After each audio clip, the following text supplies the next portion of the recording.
Hello, hello. What's going on, boys and girls? Welcome back to the channel. Um, Today we're gonna be predicting UFC Fight Night Sterling versus Zalal. Um, Not a very good card, to be honest, but I feel like making predictions. I did a lot of research for this card. And I was gonna record this yesterday. A lot of stuff came up. I was going to record this the day before yesterday. The reason I didn't do that was because the UFC website just literally didn't work the day before yesterday when I actually was going to record it. But yeah, I've tried to record this video so many times and gotten interrupted, so I'm just going to try and get to it right now. First fight, I will not lie.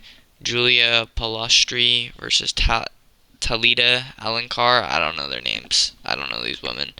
I just went with Julia because she has losses to better fighters like Lupi Gordinez and Jasmine Jasavicius, and she has more ways to win, is what I said. So, chose Julia.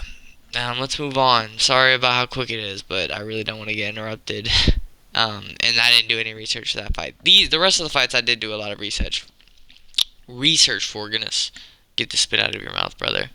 Max Griffin versus Victor Valenzuela. Valenzuela is coming off a loss on the Contender Series, I believe. Um, Solid guy. I think most of his wins are by knockout. I can't remember exactly. Okay, he's not coming off a loss in the Contender Series. Well, he is coming off a loss from the Contender Series, but then he won in his last fight by KO. Yeah, a lot of his wins are by knockouts.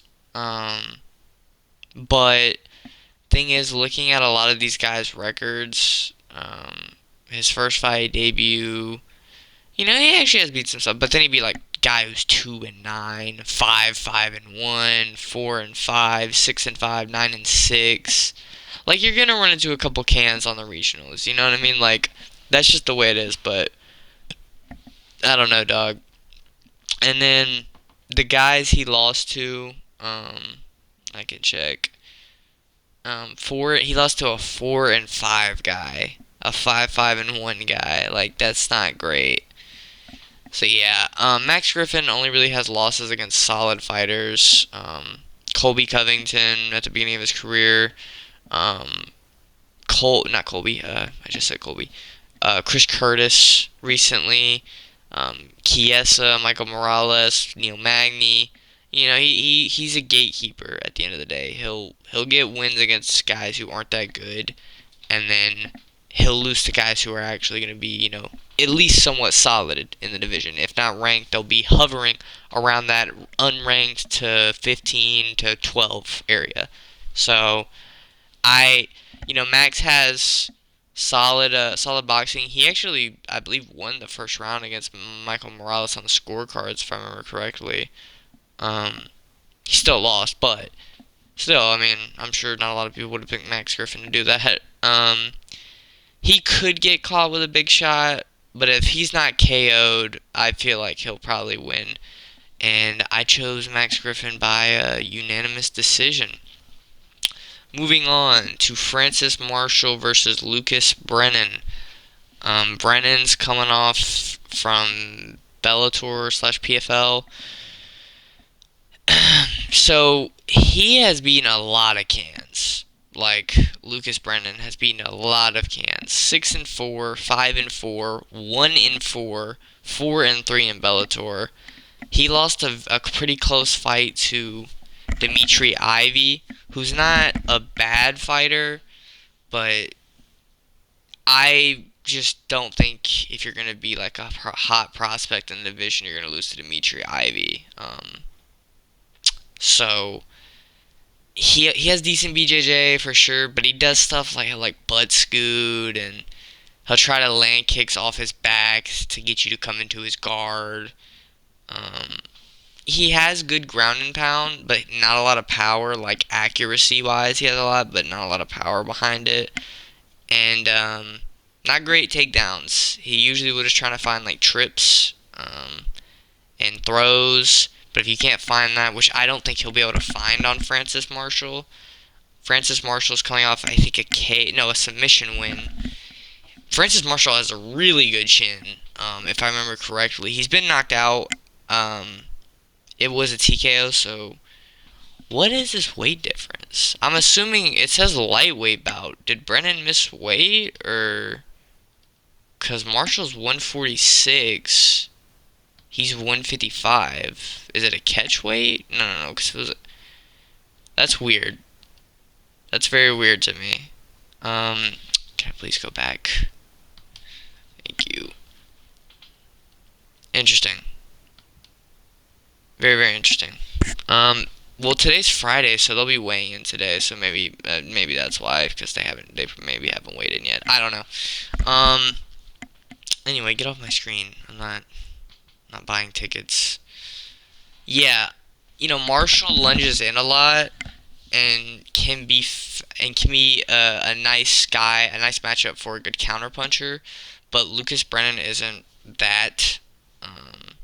Marshall has crisp boxing on the outside.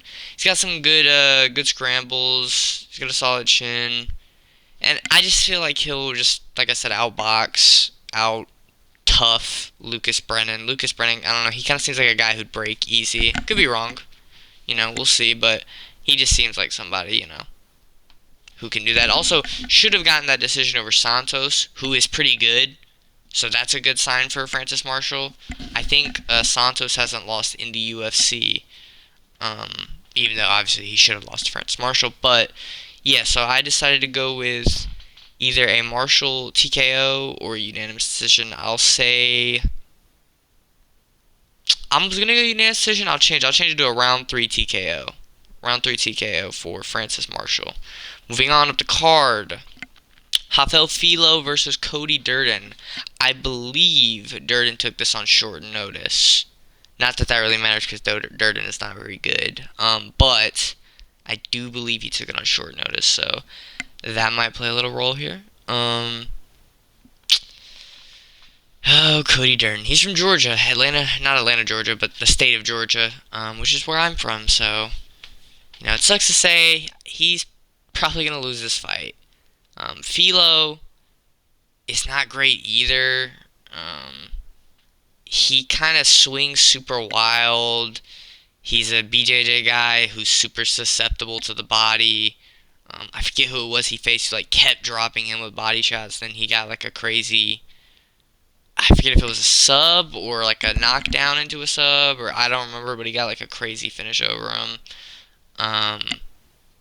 Yeah, and he also will hope you jump into his guard, because he's a main BJJ guy. Durden has a low fight IQ though, and kind of accepts positions without fighting it, like he did in his last fight. When everybody knew he was down, he was just accepting bad positions. He has a good chin. We saw that chin against Joshua Van, where Van was just piecing him up, and he didn't even get dropped, which I feel like a lot of flyweights would have. There's also a bantamweight apparently. No, I don't know. It says bantamweight bout. Maybe Durden just missed weight. I don't know. But yeah, I just think Durden's IQ is too low. He'll usually have a good first round, and then it's just downhill from there. And it's not due to cardio.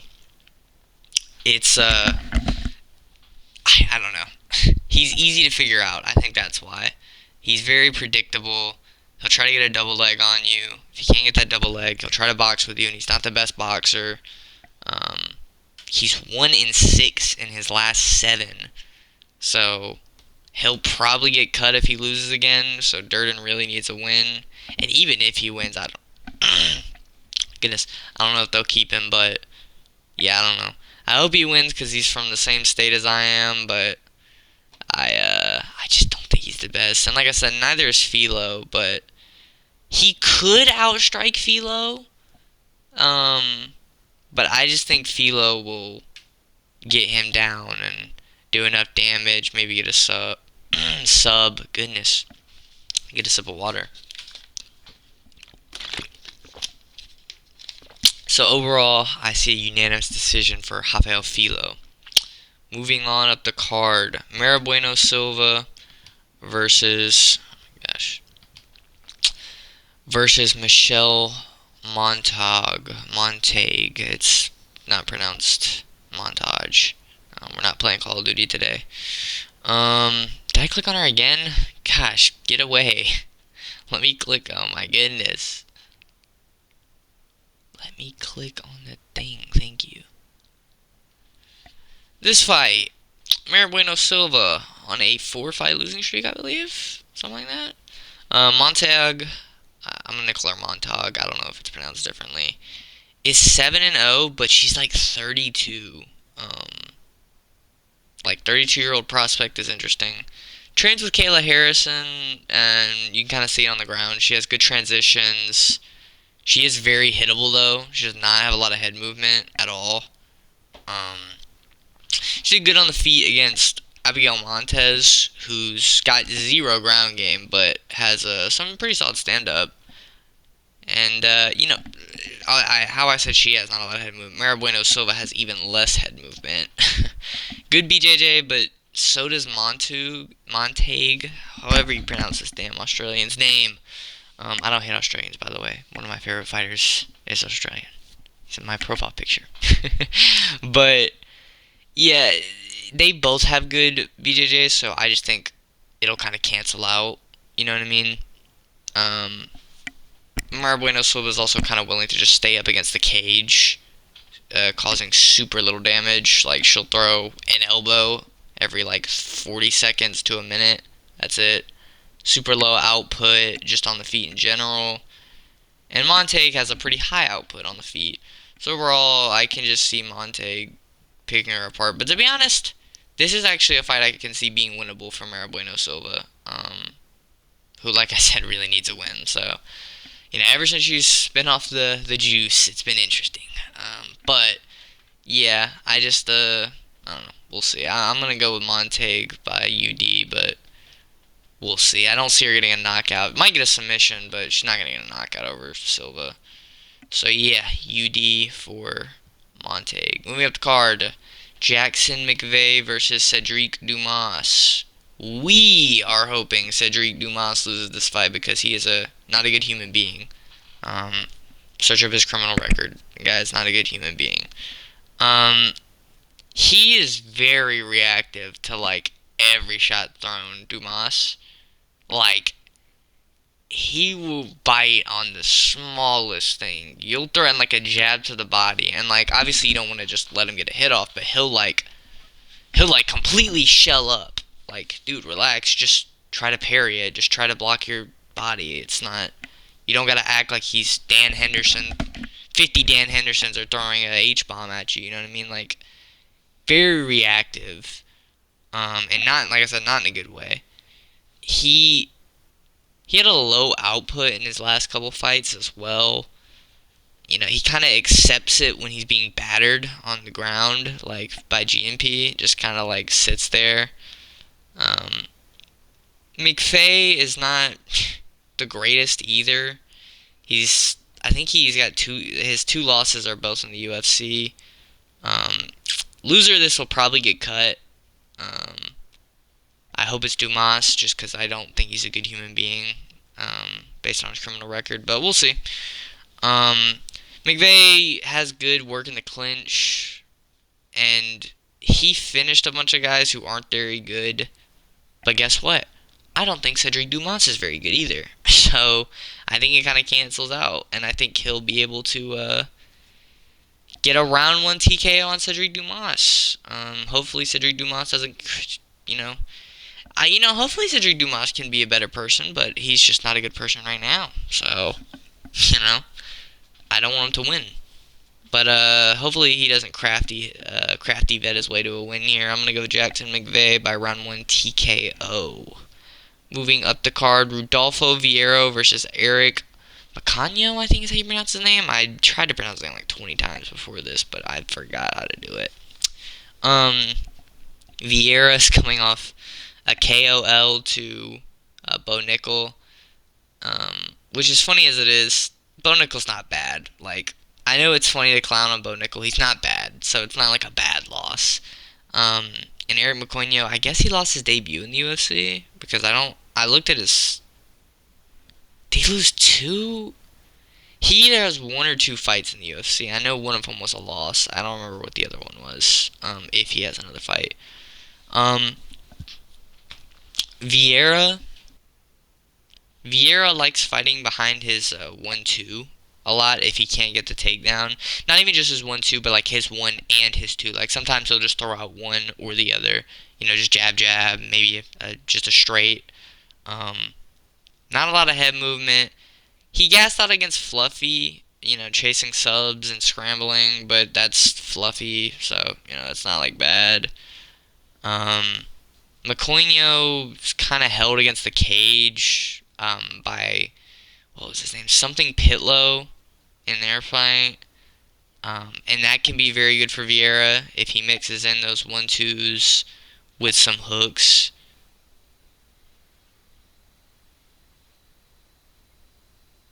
Eric kind of gets held against the cage kind of easily. He got hurt in his fight against something Pitlow, really badly. And, that can be good for Rudolfo if he mixes in 1-2s with some, hooks, he could probably catch him around the guard. Rudolfo has, like, not good power, but, like, if you defend badly, he will catch you. You know what I mean?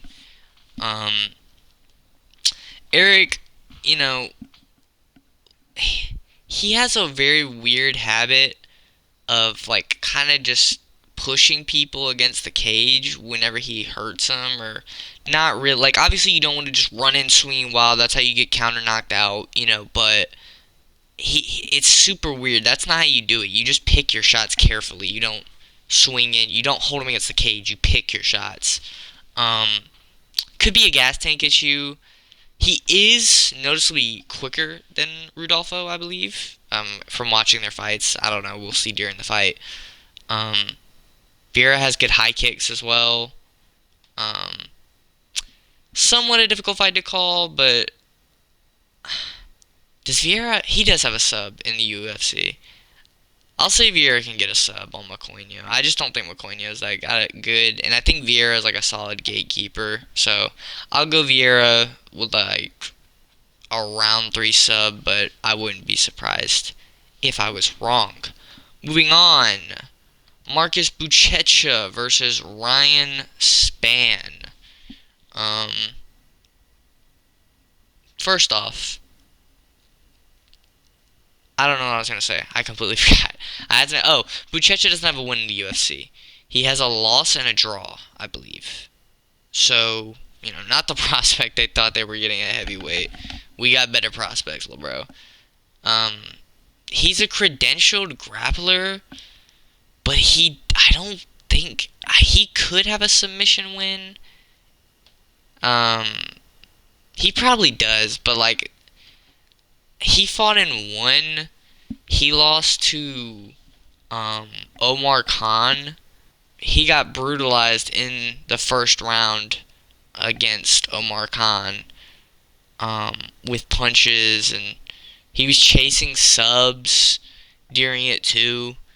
Um, doesn't move his, or he does move his head wildly, like, and not in a good way, like a Yuri, like in a breathing heavy, dog tired kind of way. Like if I get hit with something good, I'm willing to fall down. But he does have a really good chin. I will say that he has a good chin. Khan also did cheat a lot in their fight.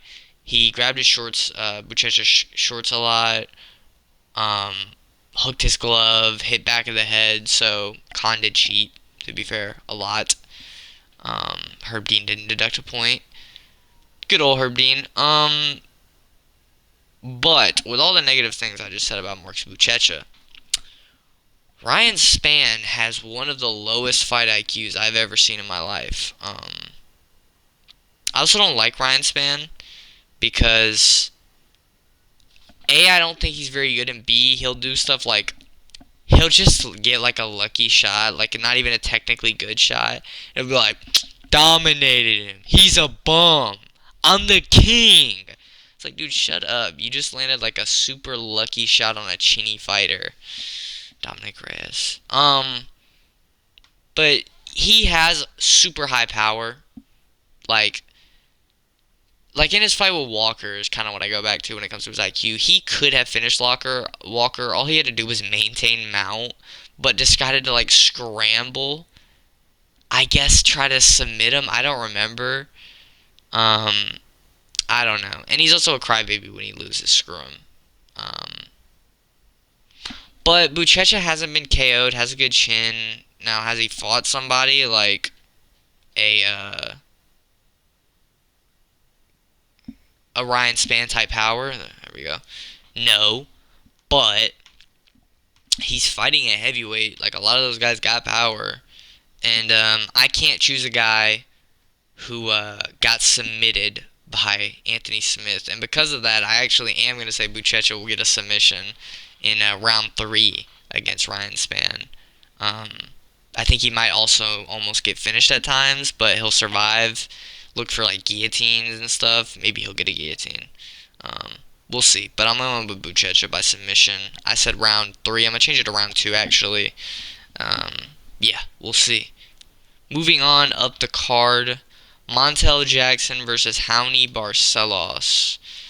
Barcelos is of course Barcelos. I don't know. Barcelos, I think, is on a 4-fight win streak at the moment, I believe.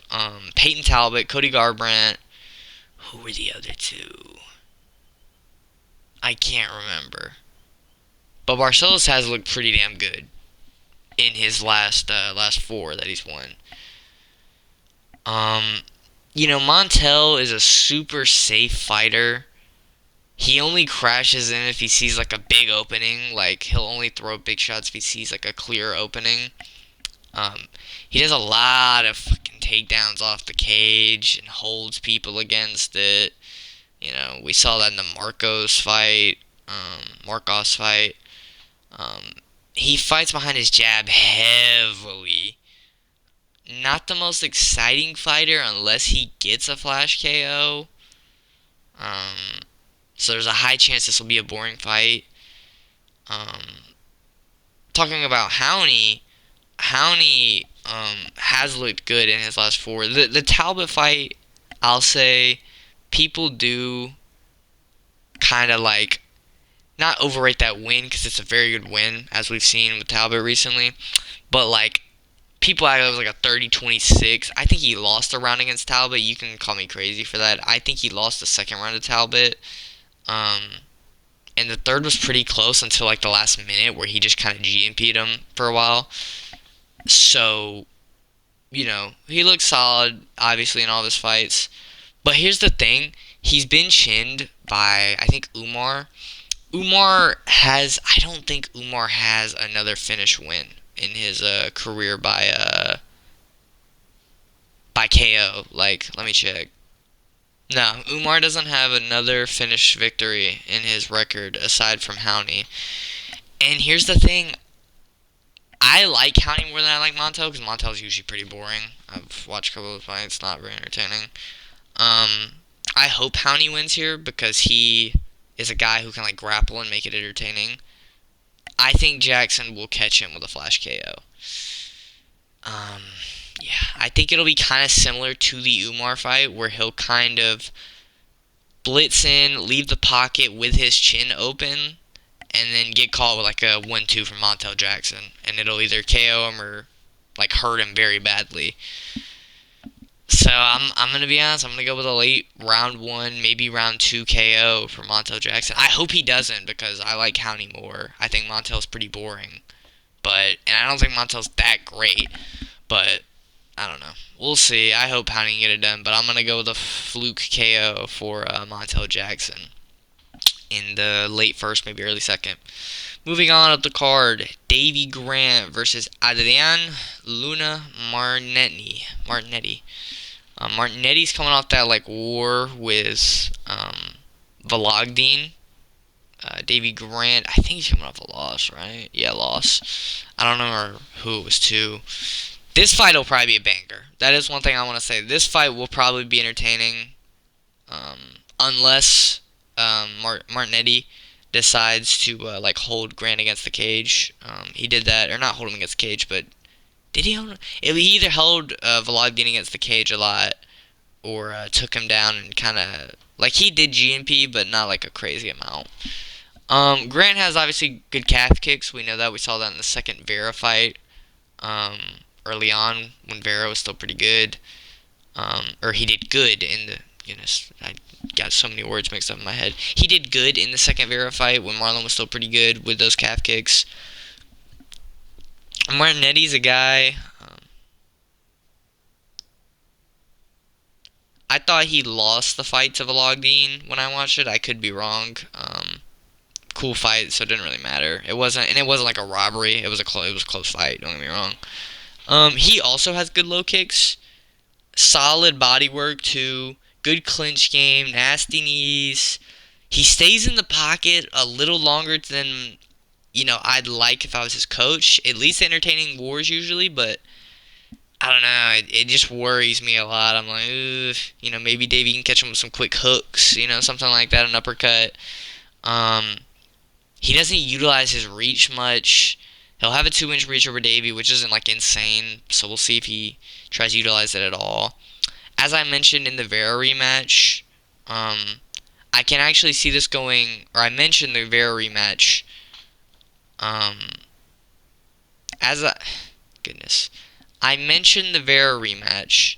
I can actually see this fight going pretty similar to the Vera rematch with Davey Grant, with less grappling, or maybe more grappling. I don't know. Um, but overall, like I said, I think this fight will be a banger. But how old is Davey now? Does it say? It doesn't. I don't know how old Davey's getting now, but getting kind of up there. Overall, I'm gonna go with Martinetti by UD, but I think this will be a fun fight, for sure. Moving up the card, Rafa Garcia versus Alexander Hernandez. Um, Rafa Garcia's best win is over Jared Gordon after he got hit by a car. Not even a joke. That is just actually his best win. Jared Gordon after being hit by a car before the fight. Alex Hernandez is good at getting a couple shots off and then leaving the pocket without taking a lot of damage. He can get caught off center when leaving that pocket, though, and that can, kind of leave you open for a good shot while he's kind of off balance or maybe has bad foot position.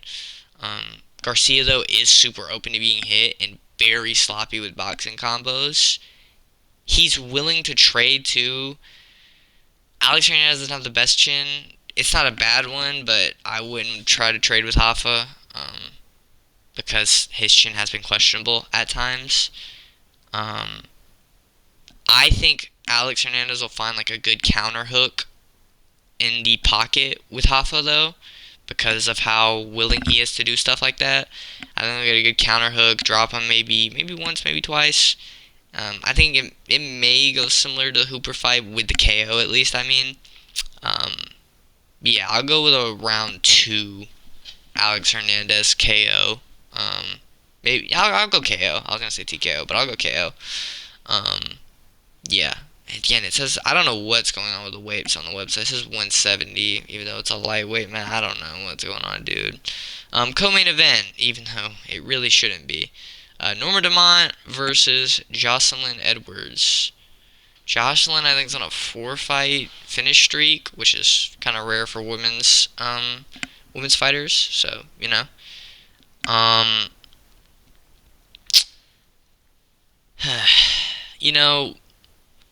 Dumont kind of stays on the outside and hits you with jabs, teeps, doesn't press forward much.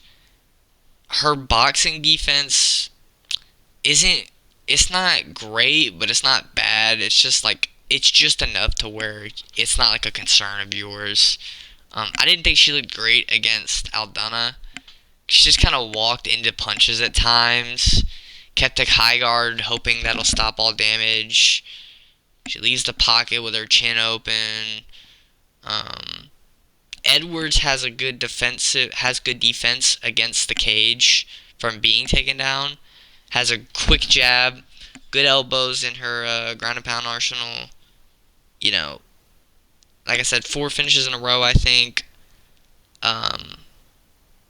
And overall, I just think I can see Jocelyn Edwards winning this in more ways, and I think I'll go with Edwards. Being good enough on the feet to outbox her and outgrapple her. We'll see. I could be wrong. But yeah, overall, I don't think we'll see a finish, but I think we'll see a Jocelyn Edwards unanimous decision victory. Shout out to Panama. Main event of the evening: Aljamain Sterling versus Yusuf Zalal. Now, something I want to say before we talk about this fight. I think both these guys are solid, but I don't see either one of them getting past a Lopez, an Evloev. They could get past a Lerone Murphy. I don't think they would. They could, though. Aljo's best win now is against Ortega. Ortega's not good. You know what I mean? And Ortega kind of started to come on in those last two rounds, even though he still lost them. Um, his best thing at featherweight is probably how close of a fight he had with Evloev, even though I think he lost it. I know some people think he won it. Aljo keeps a low base, which makes him susceptible to a jab, and a two. I think it's because he's trying to.